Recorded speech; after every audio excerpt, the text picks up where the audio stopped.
साथ संगत जी बड़ी प्यार से कहना जी। निरंकार जी। दास आप लोगों के बीच में, संत महात्मा के बीच में एक छोटा सा भजन के माध्यम से ये गीत को आप लोगों के चरणों में रख रहा है।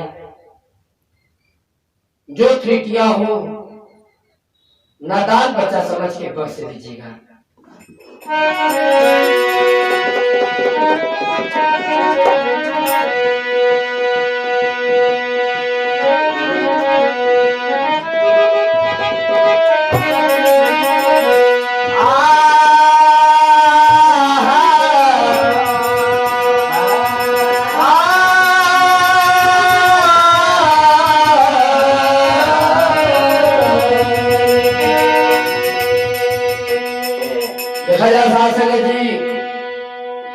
गुरु का महिमा अपार बार उनके जिस चरण शरण में गई ये जीव के मुक्ति मिल गई, तरनतार मिल गई।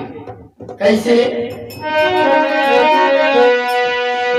आरे गुरु के चरण लाया पानाई बिगना,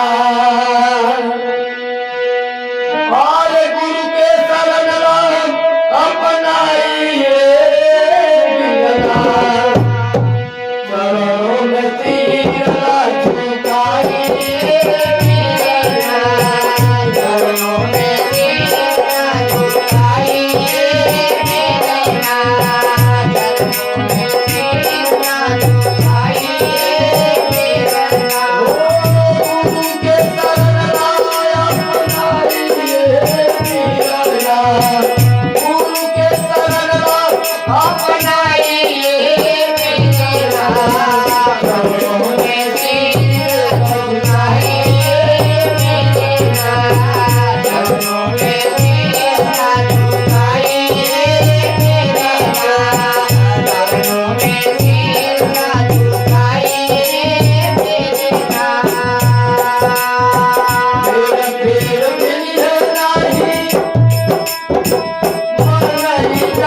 लौलाही रहता है। कब सत्संग में, कब संत महापुरुष मिले,